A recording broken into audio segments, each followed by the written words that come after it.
Hello and welcome students. Myself Vikas Kumar Singh, faculty of chemistry from cosmic educare. आज हम मोल concept start करने जा रहे हैं जो कि क्लास 11th का पहला चैप्टर है। इसका नाम है मोल कंसेप्ट। उस चैप्टर का नाम है some basic concept of chemistry. उसमें आता है मोल कंसेप्ट। तो डायरेक्ट हम मोल कंसेप्ट स्टार्ट करते हैं। जितने भी छोटे टॉपिक्स बचे हैं सब उसमें आ जाएंगे। Atoms, molecules, empirical formula, molecular formula, जितने भी हैं सब उसमें आ जाएंगे। तो डायरेक्ट हम चैप्टर का नाम लिखते हैं। ठीक, तो हमारा जो पहला ही चैप्टर है, चैप्टर फर्स्ट, जिसका नाम है some basic concept of chemistry. Some basic concept of chemistry. इसमें हम डायरेक्ट स्टार्ट करने जा रहे हैं मोल कंसेप्ट। ठीक है, इसमें हम डायरेक्ट स्टार्ट करने जा रहे हैं मोल कंसेप्ट। तो मोल कंसेप्ट पढ़ने से पहले हमको ये पता होना चाहिए कि ये मोल होता क्या है, ये मोल क्या होता है। जैसे हमसे बोला जाए कि 1 डजन, तो हमारे दिमाग में आता है 12। अगर हम बनाना की बात करें तो ये हो जाएगा कितना, 12 बनाना। अगर हम एप्पल की बात करें तो वो कितना हो जाएगा, 12 एप्पल। इसका मतलब है डजन का मतलब ही होता है 12। मतलब डजन क्या है, एक नंबर है। डजन एक नंबर है। कितना नंबर है, 12। वैसे ही मोल क्या है, मोल एक नंबर है। कितना नंबर है, 6.023 इंटू 10 टू द पावर 23। इसमें बहुत कुछ आ सकते हैं, इसलिए हम डायरेक्ट इसको कितना लिख देते हैं, इतने पार्टिकल्स। इतने पार्टिकल्स। अब ये पार्टिकल्स आपके एटम भी हो सकते हैं, मॉलिक्यूल्स भी हो सकते हैं, आयंस भी हो सकते हैं, और इलेक्ट्रॉन भी हो सकता है, प्रोटॉन भी, और भी बहुत कुछ हो सकता है। तो मोल क्या है, mole is nothing but number. कितना number, 6.023 into 10 to the power 23 particles. ठीक है, बहुत जगह यहाँ पे 22 लिखा रहता है, 23 इसलिए हम लिख रहे हैं क्योंकि यहाँ का 23 और यहाँ 23 लगभग दोनों सेम रहे, तो याद करने में आसानी रहे। ठीक, तो इसलिए हम यहाँ पे 22 भी लिख सकते हैं, यहाँ पे 23। ये हो गया। इसको डिनोट करने का एक और तरीका होता है Na। मतलब Na is the Avogadro's number. Avogadro number. तो मोल क्या है, इतना 6.023 into 10 to the power 23 particles. ठीक, हम बात किए हैं इलेक्ट्रॉन और प्रोटॉन की, तो थोड़ा इस पे हम डिस्कस कर लेते हैं। यहां पे क्या होगा कि यहां पे पार्टिकल्स है, पार्टिकल्स में आपका इलेक्ट्रॉन है, प्रोटॉन है और न्यूट्रॉन है। ठीक, और यहां पे हम लिख देते हैं उसका मास, और यहां पर उसका लिख देते हैं क्या, चार्ज।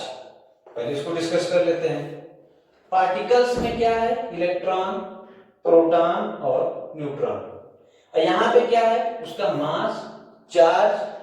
ठीक, अब यहां पे जो इलेक्ट्रॉन का मास होता है वो कितना होता है, वो होता है 9.1 into 10 to the power -31 kg।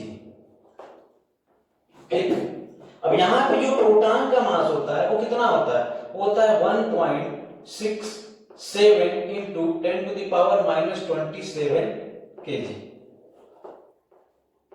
और यहां पे न्यूट्रॉन का जो मास होता है ये भी लगभग सेम होता है, 1.67 into 10 to the power -27 kg। लेकिन जो न्यूट्रॉन होता है ये हैवियर होता है, हैवियर।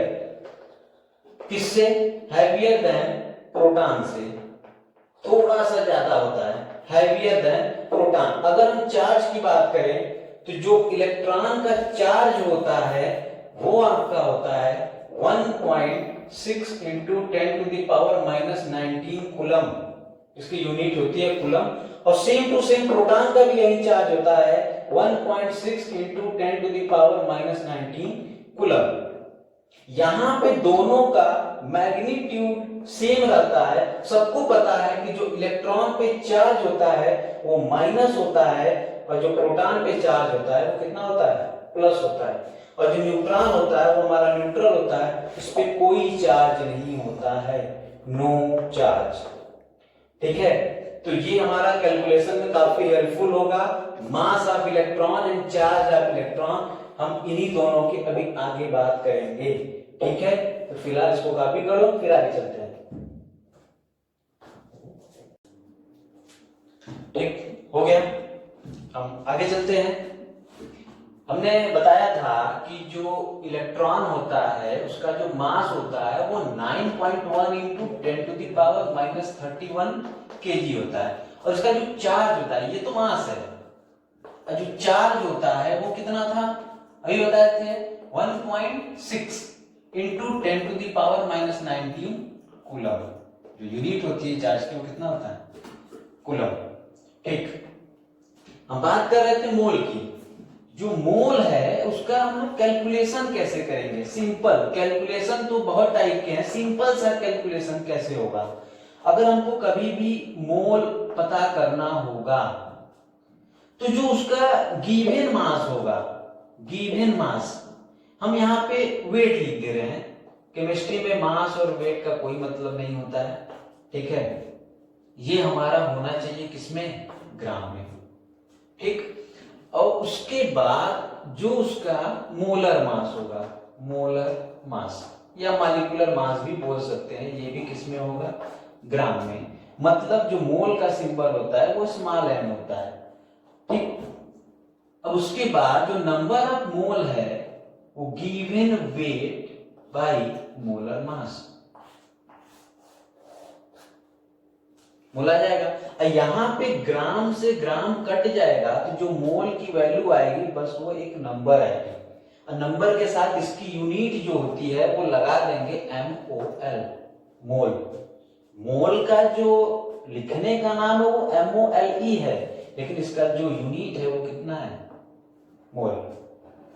ठीक, जैसे अगर हम चार्ज को कैलकुलेट करना सीखे, चार्ज को, calculation of charge, calculation of charge, जैसे हम पूछ दें कि हाउ मेनी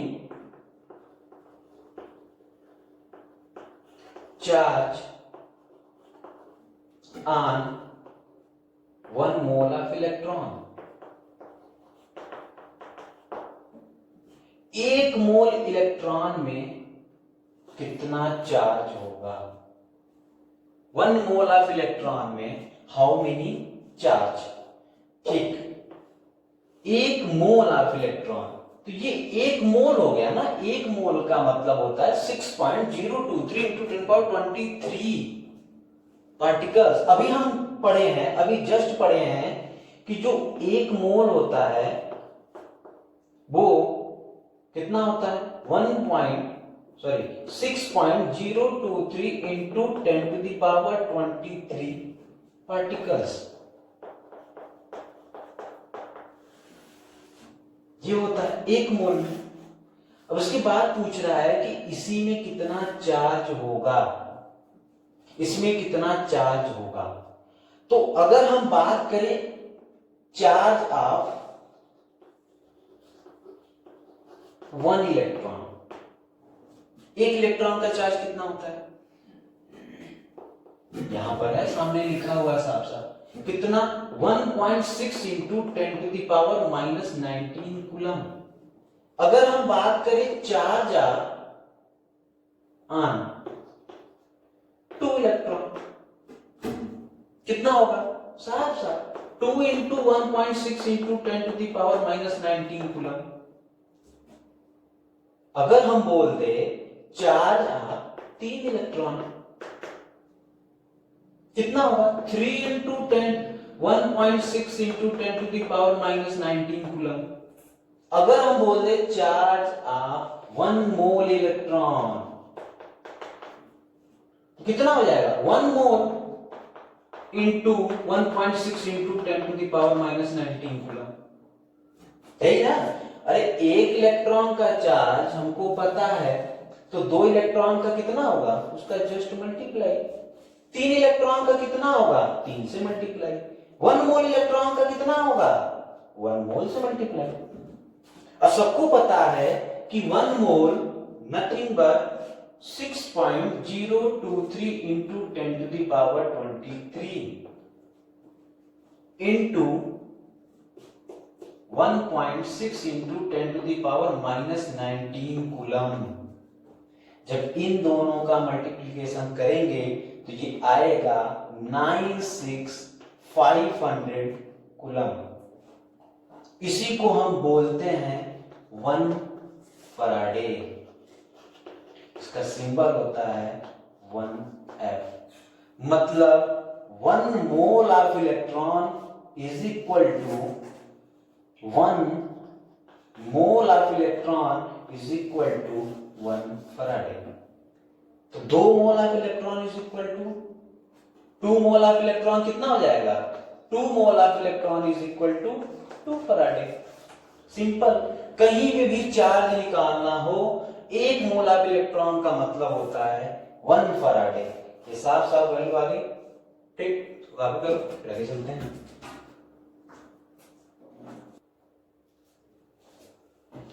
नेक्स्ट आगे चलते हैं। एक क्वेश्चन है आप लोगों के लिए, calculate the charge on 1 mole of Na+ ion. Calculate the charge on 1 mole of Na+ ion. Sodium ion के 1 मोल में कितने चार्ज होते हैं, यही कैलकुलेट करना है। अब ये मत सोचना कि सर अभी मोल क्या बात कर रहे थे, अब एलिमेंट में आप चले आए, कोई दिक्कत नहीं है। ये जो सोडियम है वो कितना इलेक्ट्रॉन लूज किया है, 1 Na atom loses 1 इलेक्ट्रॉन, तो 2 Na atom कितना इलेक्ट्रॉन लूज करेगा 2 इलेक्ट्रॉन। 3 Na atom, या ऐसे कर देते हैं 2 into 1 electron, 3 Na atom 3 into 1 electron. अब उसके बाद 1 मोल ऑफ Na atom कितना हो जाएगा 1 मोल इंटू 1 इलेक्ट्रॉन। 1 मोल का मतलब कुछ करना नहीं है, जो सोडियम एटम है, एक सोडियम एटम यहां पर अपना एक ही इलेक्ट्रॉन लूज किया है। अगर 2 सोडियम एटम होंगे तो 2 इलेक्ट्रॉन लूज करेंगे, 3 होंगे तो 3 इलेक्ट्रॉन लूज करेंगे, 1 मोल होंगे तो 1 मोल लूज करेंगे। सिंपल सा कंसेप्ट, 1 मोल आप इलेक्ट्रॉन लूज करेंगे, लॉस करेगा। तो 1 मोल का मतलब 6.023 इंटू 10 टू द पावर 23। और क्या पूछा है चार्ज, तो 1 इलेक्ट्रॉन का चार्ज कितना होता है 1.6 into 10 to the power minus 19 coulomb. ये तो पहले ही वाला आ गया, इसका मतलब 1 फराडे। इसके पहले वाला क्वेश्चन जो था एक ही इलेक्ट्रॉन 1 मोल ऑफ ही इलेक्ट्रॉन लूज किया है ना, तो अभी इससे पहले पढ़े थे कि 1 mole of electron is equal to 1 faraday. अगर कूलम में पूछे तो बस इसी को कुछ नहीं करना है, 96500 कूलम, खत्म। फराडे में पूछे तो ये आंसर होगा, मल्टीप्लाई कर दे ये वाला। अगर यही सेम टू सेम क्वेश्चन पूछे कि calculate the charge on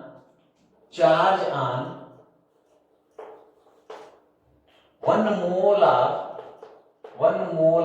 Mg two plus ion. ये क्वेश्चन है कि Mg2 प्लस आयन में, एक मोल Mg2 प्लस आयन है, मैग्नीशियम आयन है, इसमें कितने नंबर ऑफ चार्ज होंगे। तो क्या करना है, वन मैग्नीशियम एटम, सिंपल सा कंसेप्ट, पहले शुरुआत से एकदम नीचे आकर के शुरू करते हैं। कोई बहुत ऊपर पूछ रहा है तो सबसे पहले एक का निकालते हैं। कितना, एक मोल तो बहुत बड़ी चीज हो गई, इतना बड़ा चीज हो गया एक मोल, ये बहुत बड़ी चीज है। तो सबसे पहले हम एक का निकालते हैं। अगर एक मैग्नीशियम एटम होता तो वो कितना इलेक्ट्रॉन लूज करता, 2 इलेक्ट्रॉन लॉस करता। अगर वो दो मैग्नीशियम एटम होता, अगर वो दो मैग्नीशियम एटम होता तो वो 2 इंटू 2 इलेक्ट्रॉन लॉस करता। 3 होता तो 3 लॉस करता। अगर एक मोल है, एक मोल एटम है तो वो कितना लॉस करेगा, एक मोल। एक मोल इंटू 2 इलेक्ट्रॉन। इसका मतलब एक मोल का मतलब कितना हो गया, एक मोल और 2 इलेक्ट्रॉन, कितना हो जाएगा। एक इलेक्ट्रॉन का कितना मास होता है, एक इलेक्ट्रॉन का मास यहीं पे, एक मोल का कितना 1.6 into 10 to the power minus, एक मोल का हम लोग लिख लेते हैं 6.023 into 10 to the power 23 into एक इलेक्ट्रॉन का कितना हो जाएगा 1.6 into 10 to the power minus 19 coulomb, और ये है 2, इसका हो जाएगा 2। कितना हो जाएगा, इसको हम सॉल्व कर लेंगे। तो एक mole of Mg2 plus ion में कितना हो जाएगा, यहां पे हम लोग 2 इलेक्ट्रॉन चार्ज, आप 2 इलेक्ट्रॉन लिए हैं, यहां पे मल्टीप्लाई कर देंगे, इतने का कितना आता है, इतने का हम लोगों का आएगा 1 फराडे और इंटू 2 कितना हो जाएगा 2 फराडे। सिंपल सा कंसेप्ट है। एक मोल Mg2 प्लस आयन में कितना होगा, एक मैग्नीशियम एटम 2 इलेक्ट्रॉन लॉस करता है तो 2 मैग्नीशियम एटम 2 इंटू 2 इलेक्ट्रॉन, 3 होता तो 3 इंटू 2 इलेक्ट्रॉन। अब यहाँ पे एक मोल है तो 2 इलेक्ट्रॉन इंटू एक मोल, एक मोल और ये 1 फराडे, 2 से मल्टीप्लाई कर देंगे तो 2 फराडे। तो बार बार इतना हमको कैलकुलेशन करने के बाद ये बहुत छोटा सा आंसर आ रहा है। तो इससे अच्छा ये है कि हम छोटा सा ट्रिक बना लेते हैं, इसको कॉपी करिए तो हम ट्रिक पे आते हैं। चलिए आगे चलते हैं। तो हम छोटा सा एक ट्रिक बनाते हैं। एक ट्रिक का मतलब होता है कि उसको जैसे अप्लाई करें बड़े बड़े क्वेश्चन आसानी से सॉल्व हो जाए, ठीक है। तो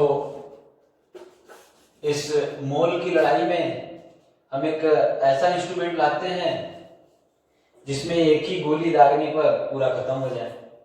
तो ट्रिक की जगह हम लोग क्या लिखते हैं, तो ये एक ट्रिक,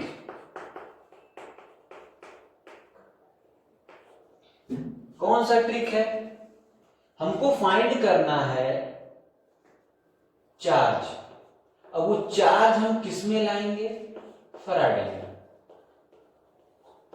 वो चार्ज हम किस में लाएंगे, फराडे में।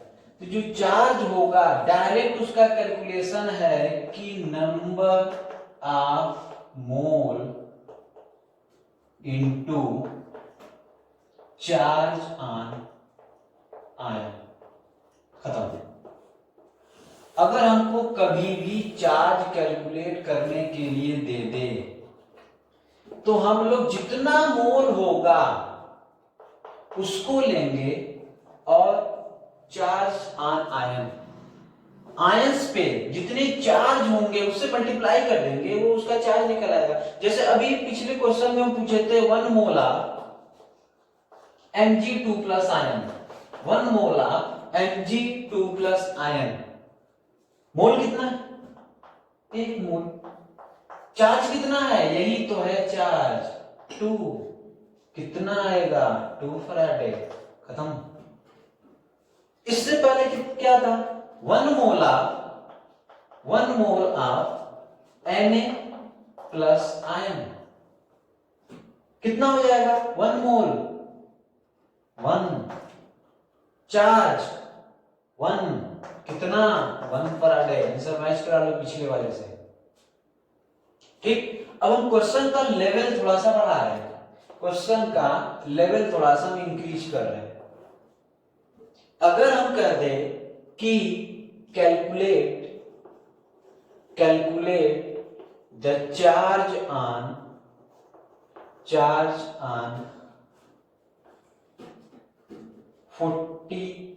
या 4.4 gram carbon dioxide, 4.4 gram carbon dioxide. तो कहोगे सर क्या मजाक कर रहे हो, अभी तो आप मोल में चल रहे थे, अब ग्राम में चले आए। कोई दिक्कत नहीं है, हमारे पास एक फार्मूला है चार्ज कैलकुलेट करने का, वो ये है। या तो फिर यहां पे हम लोग आयंस ही कर लेते हैं, ठीक है, क्योंकि यहाँ पे चार्ज आयन है, तो यहाँ पे हम लोग कर लेते हैं, ठीक है, कोई दिक्कत नहीं है, ये भी सही हो जाएगा। या तो आयन ही ले लेते हैं, कुछ भी, SO4 2 माइनस, आयन ले लेंगे तो जल्दी से सॉल्व हो जाएगा। क्या होगा? यहां पे मोल रखना है, आयन तो हमको साफ साफ दिख ही रहा है। अब मोल कैलकुलेट करने का एक हम फार्मूला बताए थे, उस फार्मूले को अप्लाई करो, मोल आ जाएगा। मोल जो था वो given weight by molar mass था। गिवन वेट कितना है? 4.4। मोलर मास कितना होगा? मोलर मास निकाल लेते हैं। SO4 2 minus plus molar mass में पार्टिसिपेट नहीं करते हैं। सल्फर का कितना होता है? ऑक्सीजन का कितना होता है? ये 4 है। सल्फर का होगा 32 प्लस ऑक्सीजन का 16 इंटू 4, कितना हो जाएगा? ये कितना हो जाएगा? 64 प्लस 32, ये कितना हो जाएगा? 9, ये 96। ठीक, तो ग्राम में, ये भी ग्राम में, ये भी ग्राम में कट के मोल आ जाएगा, तो कितना होगा? 96। अब इसको डिवाइड करेंगे, जैसे ही डिवाइड करेंगे हमारा मोल आएगा। अब इसी मोल को उठा करके यहां रख देंगे और चार्ज ऑन आयंस 2। कितने चार्ज? यहां पर माइनस और प्लस से कोई मतलब नहीं है, याद रखिएगा कि यहां पर 2 प्लस था तो यहां पर हम 2 लिखे तो चलिए प्लस उसी में हो गया, नहीं, यहां पे केवल चार्ज से मतलब है। -2 होगा तो चार्ज कितना है? 2 ना, तो 2 रखा जाएगा, कोई भी -2 नहीं रखेगा। ठीक, तो यहाँ पे नंबर ऑफ मोल यहां से निकल आएगा और चार्ज रख देंगे, तुरंत जो आ जाएगा चार्ज वो फराडे में आ जाएगा। ठीक, काफी करिए, आगे चलते हैं।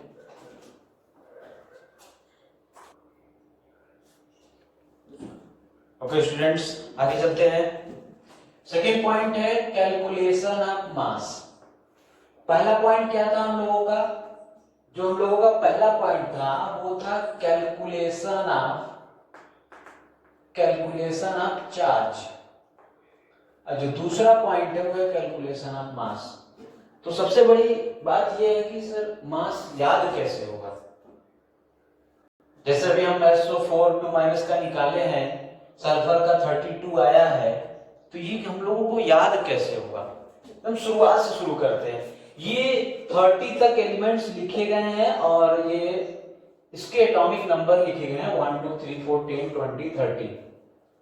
ये सीरियल वाइज है। इसका मास याद कैसे होगा?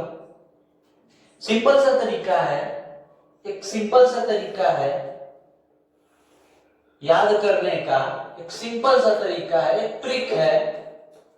अगर कोई भी एलिमेंट इवन है, इवन जैसे 2 हो गया, 4 हो गया, 6 8 10 20 18, अगर कोई इवन है उसका हमको मास निकालना है तो उसके जस्ट एटॉमिक नंबर का दोगुना कर देंगे। जो इवन है, अगर उसका मास निकालना है तो उसके एटॉमिक नंबर का जस्ट दोगुना कर देंगे, वही उसका मास होगा। अगर ऑड है, हमको उसका मास निकालना है, तो उसका जो एटॉमिक नंबर है, दोगुना करने के बाद हम लोग एक ऐड कर देंगे। सिंपल सा तरीका है, जितने भी इवन नंबर हैं, ठीक है, ये जो अप्लीकेबल है ये 1 से लेकर के 20 एलिमेंट तक हैं, 1 to 20 एलिमेंट्स। अभी इसका भी अलग से हम बताएंगे, ठीक है। ये 1 से लेकर के 20 एलिमेंट तक है, इवन रहेगा। उसका मास अगर हमको पता करना है तो जितना एटॉमिक नंबर उसका जस्ट दोगुना कर देंगे। ऑड में जितना उसका मास है, दोगुना करने के बाद एक ऐड कर देंगे। लेकिन तो 4 एलिमेंट ऐसे हैं जो बात नहीं मानते हैं, एक्सेप्शन। कौन कौन से एलिमेंट है? 1, 4, 7, 17 एंड 18। ये 5 ऐसे एलिमेंट हैं जो इसको फॉलो नहीं करते। नहीं करने का मतलब इवन वाला इसको फॉलो करेगा, ऑड वाला इसको फॉलो करेगा। इससे ज्यादा क्या हो सकता है? शुरू करते हैं हम।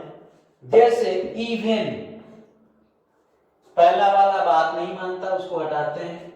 इवन हीलियम है 2, क्या करना है? इसका एटॉमिक नंबर 2 है, मास पता करना है, जस्ट इसका दोगुना कर देंगे, कितना आएगा? 4। तो हीलियम का एटॉमिक मास या मास कितना आ जाएगा? 4। कार्बन है, कार्बन का 6 है, ये इवन है, इसका जस्ट दोगुना कर देंगे, कितना आ जाएगा? 12। किसी का भी उठा करके हम देख सकते हैं। सिलिकॉन 14 है, एक्सेप्शन को ध्यान में रखते हुए 14 है, इसका मास कितना आएगा? 14 है, कोई एक्सेप्शन नहीं है, कितना आएगा? 28। आर्गन 18, ये एक्सेप्शन में आएगा, इसको अभी हम बाद में देखेंगे। कैल्शियम 20, इसका मास कितना हो जाएगा? जस्ट दोगुना, 40। सबका याद हो जाएगा ऐसे। मैग्नीशियम इवन है, इसका एटॉमिक मास कितना होगा? 24। सल्फर 16, कोई एक्सेप्शन नहीं, इवन है, कितना हो जाएगा? 32। जितने भी इवन वाले हैं उसका एटॉमिक नंबर का जस्ट दोगुना कर दीजिए, वह उसका मास होगा। एक्सेप्शन में ये है।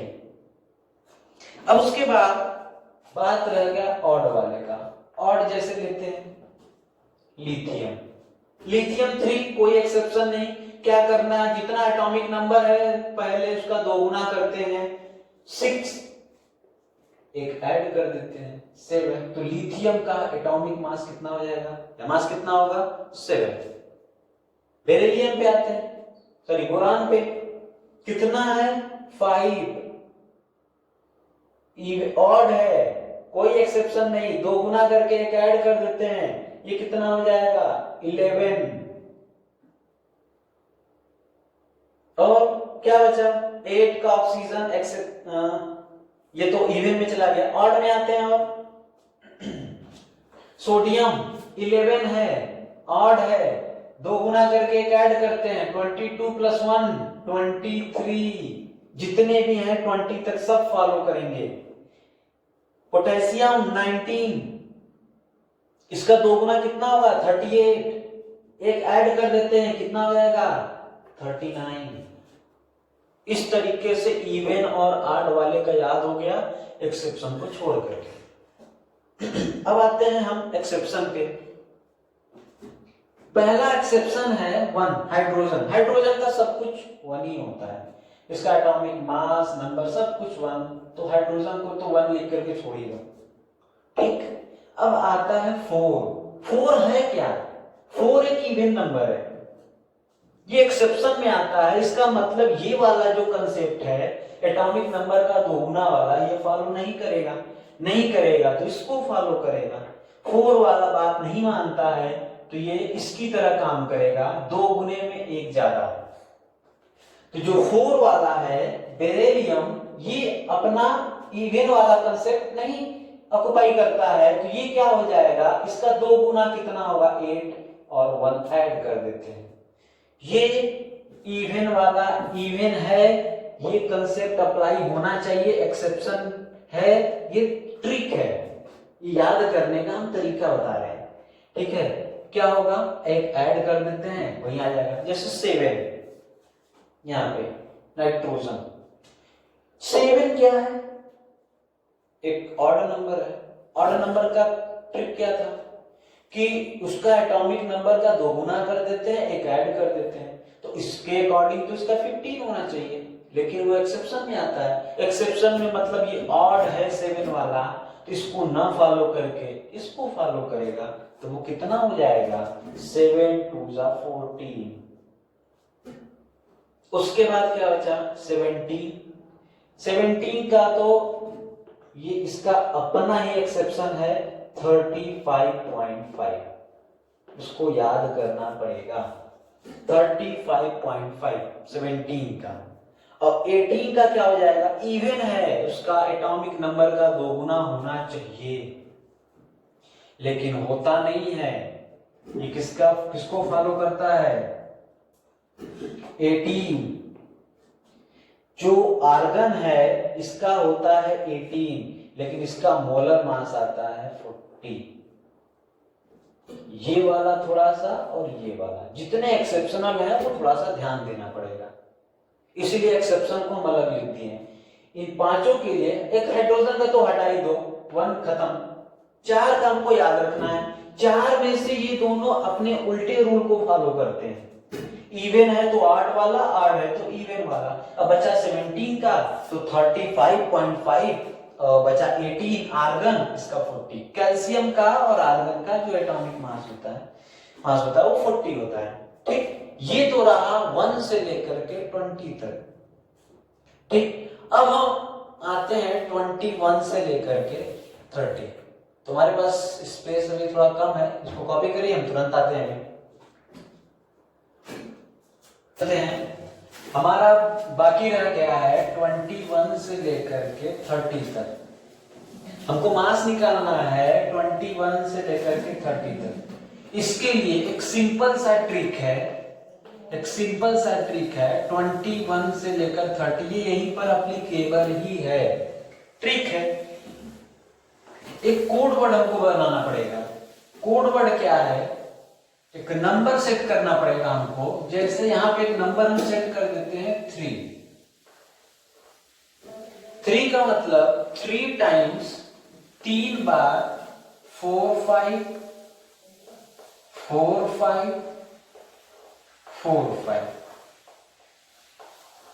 3 टाइम्स 4 5 4 5 4 5। जहां से शुरू किए थे वही खत्म कर देंगे। 3 से शुरू किए थे, 3 से खत्म, फिर लास्ट में हम लोग लिख देंगे 5 5 55। 3 टाइम्स 4 5 4 5 4 5, फिर 3 एंड 5 5। इसका मतलब यह है कि अगर हमको 21 से 30 का मास निकालना होगा तो हम क्या करेंगे, एटॉमिक नंबर मेरे पास है, एटॉमिक नंबर को 2 से मल्टीप्लाई कर देंगे या उसका 2 गुना कर देंगे। उसके बाद हम लोग वही नंबर ऐड कर देंगे जो नंबर उसके सामने लिखे हुए, मतलब ये सब नंबर। इसमें कोई एक्सेप्शन नहीं है, आसानी से हो सकता है। हमको अगर स्कैंडियम का निकालना है, मास ऑफ स्कैंडियम जिसका एटॉमिक नंबर है 21, तो एटॉमिक नंबर है 21 मल्टीप्लाइड बाय 2 प्लस ऑफ उसका नंबर कितना है 3, तो ये क्या करेंगे 3। अब यहां पे क्या हो जाएगा, 21 into 2 is equal to 42 plus of 3 is equal to 45। Scandium का जो मास होगा वो कितना होगा 45। इसी तरीके से हम किसी का भी आयरन का ले लेते हैं। आयरन का कितना होगा, मास ऑफ आयरन इसका एटॉमिक नंबर है 26। तो क्या हो जाएगा, atomic number into 2, 26 into 2 plus इसका नंबर कितना है 4। ये कितना हो जाएगा, 26 इंटू 2 कितना हो जाएगा 32। ये कितना हो जाएगा 56, यहां पे हो जाएगा 2, 52 प्लस 4, ये 56 ग्राम में आ जाएगा, मास है तो ग्राम में। इसी तरीके से हम निकिल का अगर निकालना चाहें, निकिल का मास कितना होगा, तो एटॉमिक नंबर 28 इंटू 2 प्लस इसका नंबर कितना 3, कितना हो जाएगा 6, 56 प्लस 3, ये कितना हो जाएगा 59 ग्राम जूल। जिंक का निकालना चाहेंगे तो जिंक का एटॉमिक नंबर इंटू 2 प्लस उसके सामने जो लिखा हुआ है वही उसका क्या है नंबर है, 3 times 4 5 4 5 4 5 and with 3 and last one is 5 5। Atomic number into 2 plus इसके सामने जो उसका नंबर है, ये है हमारा मोलर मास याद करने का 21 से लेकर के 30 तक। ठीक है, इसको कॉपी करो, फिर हम आगे चलते हैं मास कैसे कैलकुलेट करेंगे। तो चलते हैं हम आगे, स्टार्ट करते हैं एटम्स। हमारा अगला टॉपिक है एटम्स। तो चलिए आते ही एटम्स होता क्या है। किसी भी एलिमेंट का जो सबसे स्मॉलेस्ट पार्ट होता है उसी को क्या बोलते हैं एटम। किसी भी एलिमेंट का सबसे स्मॉलेस्ट पार्ट क्या होगा एटम। इसको हम लिख सकते हैं it is defined as the smallest part of any element. किसी भी एलिमेंट का जो सबसे स्मॉलेस्ट पार्ट होगा उसको क्या बोलेंगे एटम। हम कुछ भी ले लेते हैं, जैसे हम सोडियम एलिमेंट ले लेते हैं, ठीक, मान लेते हैं ये सोडियम का एलिमेंट, इसको कट करते हैं, कट करते करते करते करते समय एक हम सबसे छोटे पार्ट पे आ गए। अब इसको फर्दर डिवाइड नहीं कर सकते, फर्दर डज नॉट डिवाइड। हम लोग फर्दर इसको डिवाइड नहीं कर सकते, कट नहीं कर सकते, तभी इसको क्या बोलेंगे एटम। नहीं तो हम इसको एटम नहीं बोल पाएंगे। ये है एटम। फिर उसके बाद हमको जो एटम में पढ़ना है, वो पहला हमको पढ़ना है रिलेटिव एटॉमिक मास। रिलेटिव एटॉमिक मास। और जो दूसरा पढ़ना है वो पढ़ना है एटॉमिक मास। दूसरा जो पढ़ना है वो है एटॉमिक मास, और तीसरा जो पढ़ना है वो है ग्राम एटॉमिक मास। देखने में तो लग रहा है कि सबका मास ही है, लेकिन तीनों में बहुत अंतर है। तीनों में बहुत अंतर है। एटम में हमको तीन चीजें पढ़नी है। पहला है रिलेटिव एटॉमिक मास, दूसरा है एटॉमिक मास, और तीसरा है ग्राम एटॉमिक मास। सबसे सिंपल सा कंसेप्ट है कि जो रिलेटिव एटॉमिक मास होता है वो होता है हमारा यूनिटलेस, जिसका कोई यूनिट नहीं होता है।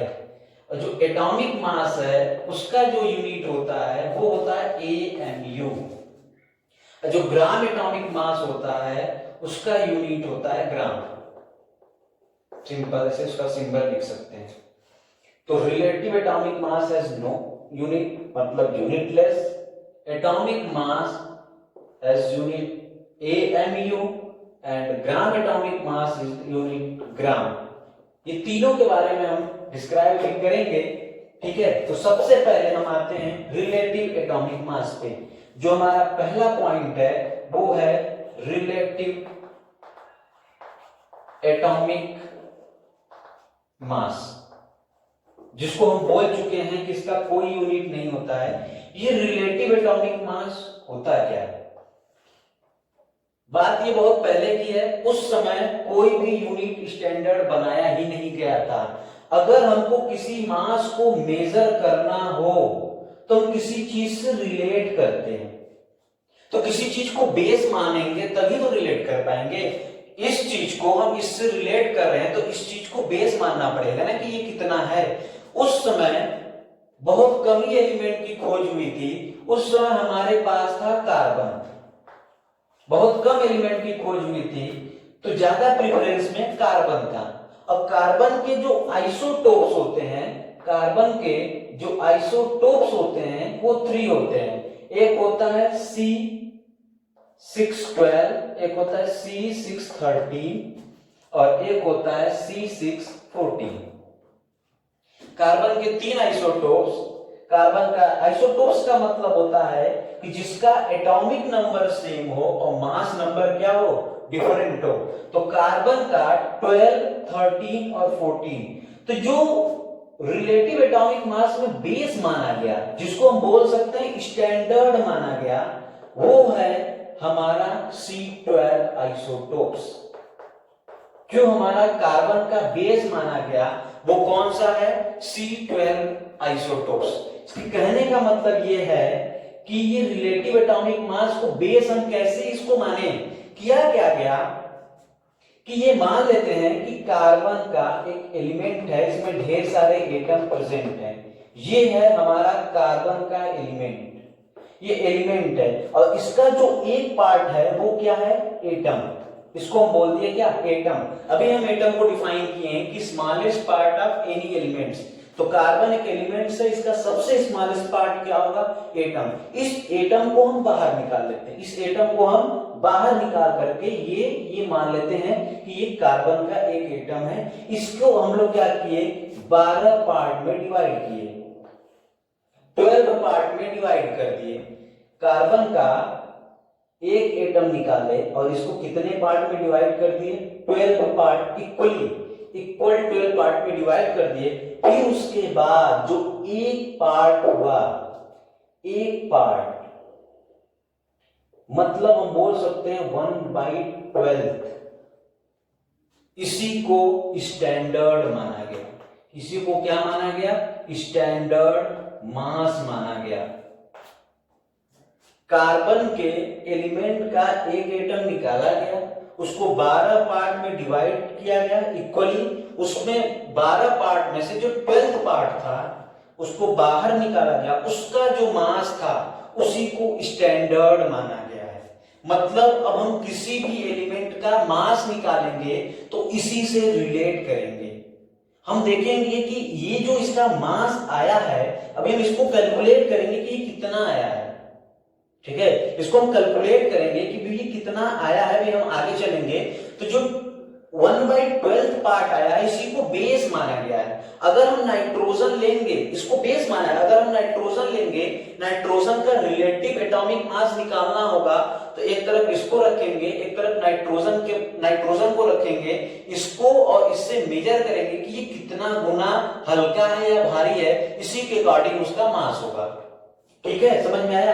ये 1/12 पार्ट को स्टैंडर्ड माना गया। जैसे हम मान लीजिए कि 1 केजी को हम बेस मान लिए, तो जो वही मशीन होता है, जो तराजू होता है, उसमें हम 1 किलो रख दिए। मान लीजिए कोई सब्सटेंस है वो 5 किलो, हमको पता नहीं है, तो क्या करेंगे, हम रखेंगे अपना सामान, अगर 1 किलो हो जाएगा तो उसको अलग रख देंगे। ऐसे करते करते करते हम बोल देंगे कि जो हमारा स्टैंडर्ड 1 किलो है और जो हम अलग से मास रखे हैं ये इसका 5 गुना है। इसका मतलब वो 5 किलो हो गया। अगर 1 किलो है उसका 5 गुना है तो वो कितना हो जाएगा, 5 केजी। तो सेम टू सेम यही हो गया, 1/12 जो आया है, 1/12 पार्ट, सब एलिमेंट को इससे रिलेट करेंगे कि इससे कितना भारी है, इसीलिए इसका नाम क्या हो गया, रिलेटिव एटॉमिक मास। ठीक है, तो कैसे रिलेटिव एटॉमिक मास निकालेंगे ये हम अभी आते हैं, फिलहाल इसको कॉपी करो।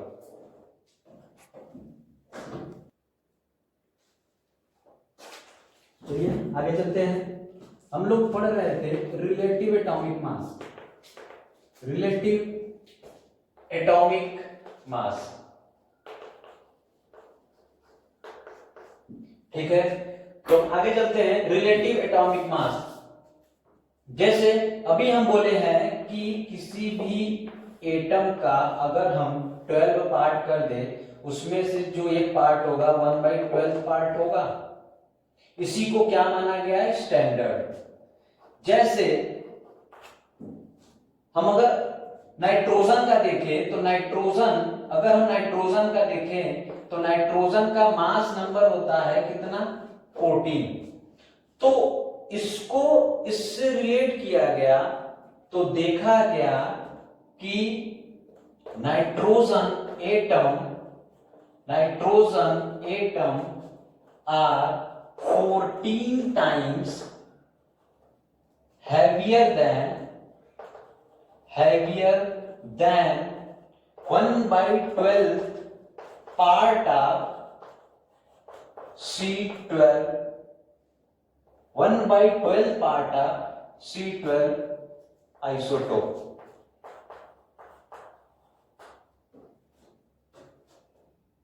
C12 isotope part of one, ऐसे कर लेते हैं 1/12 part of 1 atom of C12। कहने का मतलब यह है कि जब नाइट्रोजन 14 को इससे रिलेट किया गया तो देखा गया कि जो इसका मास नंबर 14 है ये इसके 14 टाइम्स आ रहा था। और मान लेते हैं ऑक्सीजन 16 है तो देखा गया कि oxygen atom are 16 times heavier than 1/12 part of 1 atom of C12 isotope. जो आइसोटोप लिया गया था, ये जो C12 है ये आइसोटोप का ही तो लिया गया था। कहने का मतलब ये है कि अगर हमको स्टैंडर्ड मास निकालना हो, स्टैंडर्ड रिलेटिव मास निकालना हो तो हम लोग डायरेक्ट बोल सकते हैं क्या कि 1/12 इंटू मास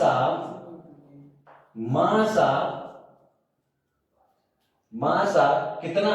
ये 1 एटम ऑफ C12 आइसोटोप। ये हमारा क्या हो जाएगा? स्टैंडर्ड हो जाएगा। स्टैंडर्ड रिलेटिव मास मतलब कि ये हम लोग 1/12 पार्ट से मल्टीप्लाई कर देंगे कार्बन के एटम के C12 आइसोटोप के, तो हमारा स्टैंडर्ड आ जाएगा। कहने का मतलब ये है कि जो हमारा रिलेटिव मास होता है nothing but a mass number. सबसे कंक्लूजन जो निकला वो यही है। मतलब किसी का, जैसे यही एग्जांपल ले लेते हैं, ऑक्सीजन का 16 है तो मास नंबर ऑक्सीजन का 16 है तो इसका रिलेटिव मास कितना होगा? 16, कोई यूनिट नहीं। नाइट्रोजन का मास नंबर 14 है तो इसका रिलेटिव मास कितना होगा? 14।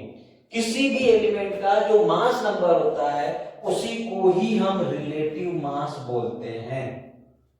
रिलेटिव मास या रिलेटिव एटॉमिक मास, ठीक है। किसी का भी जो मास नंबर होता है उसी का नाम क्या है? Relative mass. तो ये हमारा रिलेटिव मास यहाँ पे खत्म हो गया है। सेकेंड टॉपिक हम स्टार्ट करने जा रहे हैं, क्या? एटॉमिक मास, ठीक है। तो रिलेटिव मास यहाँ पे खत्म हो गया है, अब हम स्टार्ट करने जा रहे हैं एटॉमिक मास। तो ठीक है, देखते हैं। सेकेंड नंबर है एटॉमिक मास। एटॉमिक मास ये होता क्या है? इसकी यूनिट क्या है? एटॉमिक मास की यूनिट जो होगी वो कितना होगा? AMU, 1 AMU या AMU, एटॉमिक मास, ठीक है। पहले इसको डिफाइन करते हैं, इसका डिफिनेशन क्या होता है? It is defined as the mass of 1 atom. एक सिंगल एटम का जो मास होगा उसी को क्या बोलेंगे? Atomic mass. बस खत्म।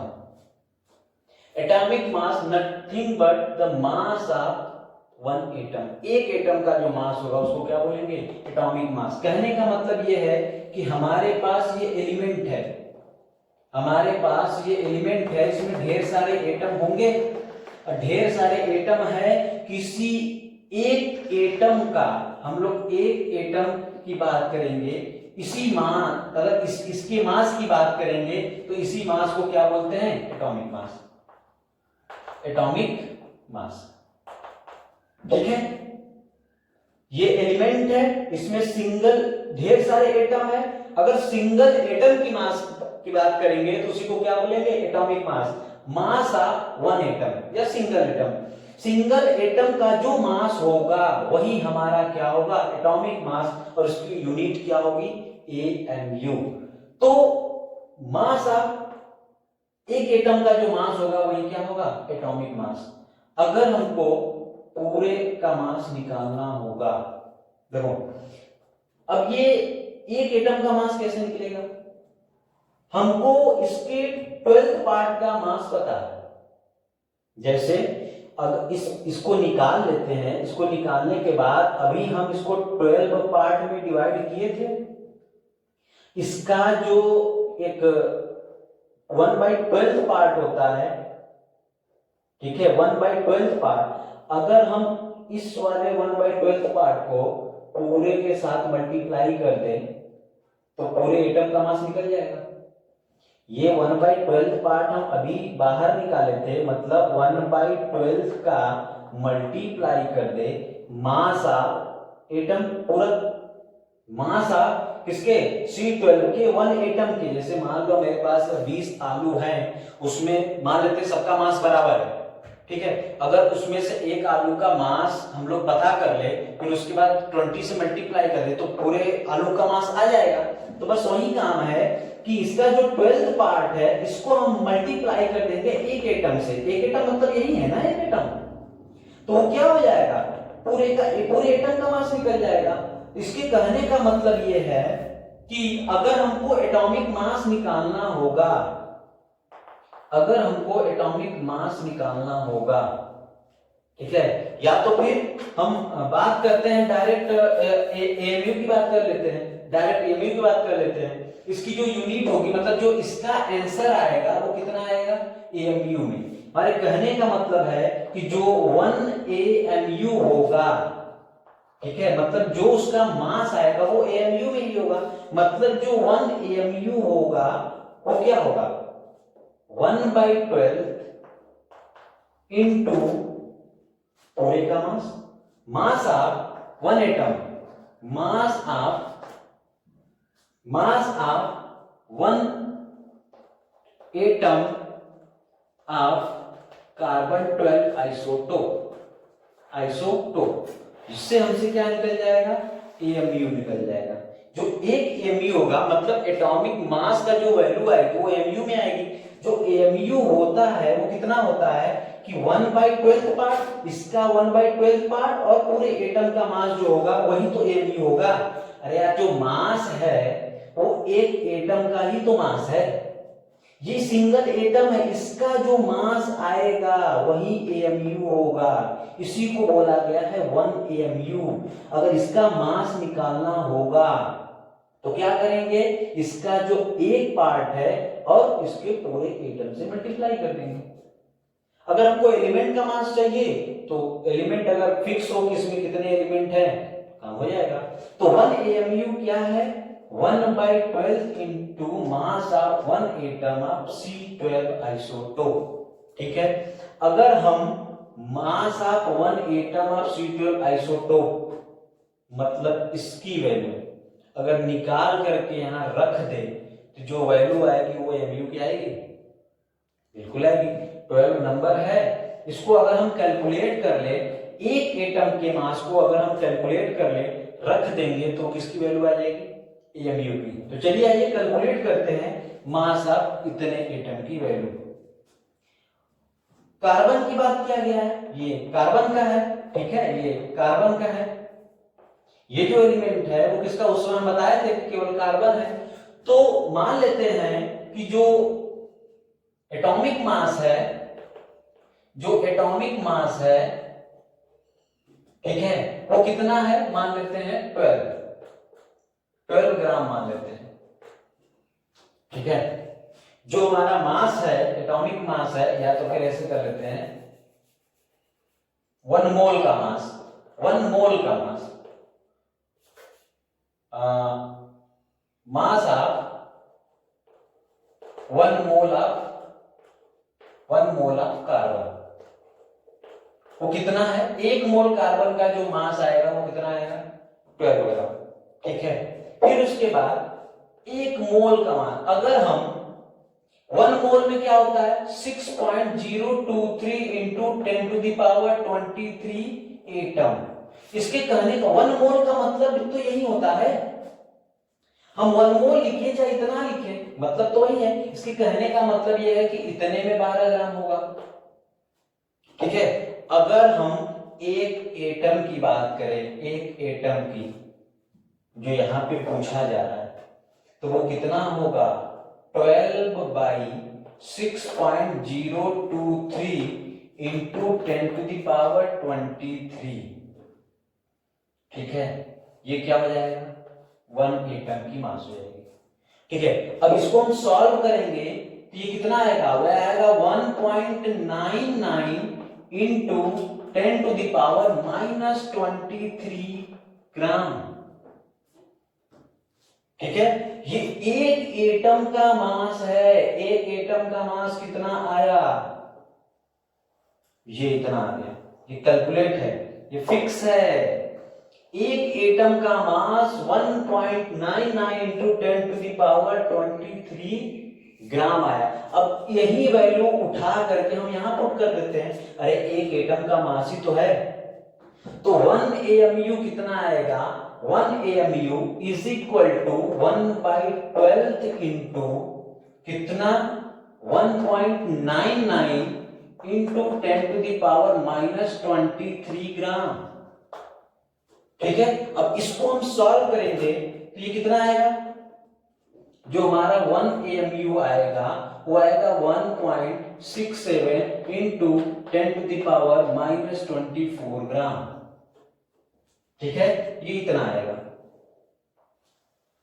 अगर हम इसको केजी में चेंज करें, बहुत इंपॉर्टेंट है, 1 AMU का कितना मास आया, 1.67 इंटू 10 टू द पावर -24 ग्राम। अगर इसको हम केजी में चेंज करें तो 1 AMU nothing but 1.67 into 10 to the power -27 KG. ध्यान से देखो, ये है क्या, ये मास ऑफ प्रोटॉन कर लो या मास ऑफ इलेक्ट्रॉन कर लो, हम कह सकते हैं कि जो 1 AMU है वो मास ऑफ प्रोटॉन और या तो फिर मास ऑफ इलेक्ट्रॉन के इक्वल होता है, mass of proton sorry mass of neutron, ठीक है। ये सबसे इंपॉर्टेंट पॉइंट है, जो 1 AMU होता है वो कितना होता है, ये।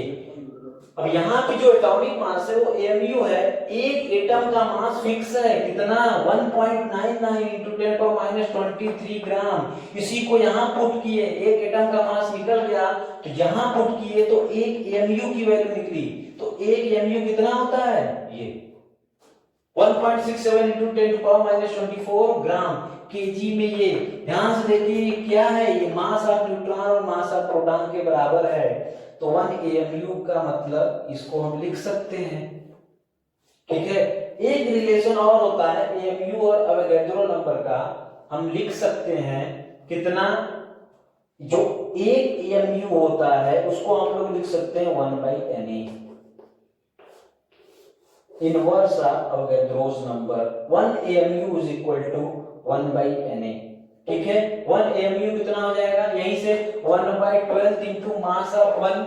ये अगर यही पूरा उठा करके हम यहां पर रख दें, यही पूरा उठा करके हम यहां रख दें, तो 12 से 12 कट जाएगा।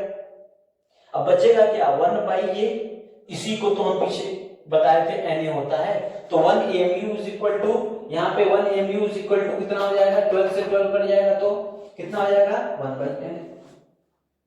ये 1 AMU है, ये मास ऑफ 1 एटम है। ये जो पूरा नंबर है इसको उठा करके हम यहाँ रख देते हैं, तो 12 से 12 कट जाएगा, बचेगा क्या 1/this, 1/this इसी को तो अवोगाद्रो नंबर बोला गया है, तो हम डायरेक्ट लिख सकते हैं 1 AMU is equal to 1/Na। ठीक है, तो जो एटॉमिक मास होता है उसकी यूनिट AMU हो गई। ठीक है, और ये उसका रिलेशन है, 1 AMU जो होता है वो इतना इतना, और एक एटम का मास इतना होता है। ठीक है, तो हमारा 2 टॉपिक क्लियर हो गया। ठीक, अगले लेक्चर में हम लोग शुरू करेंगे ग्राम एटॉमिक मास। ठीक है, तो यहां तक देख लीजिए, फिर इसके बाद हम लोग तीसरा नंबर शुरू करेंगे ग्राम एटॉमिक मास नेक्स्ट लेक्चर में। ठीक है, थैंक यू।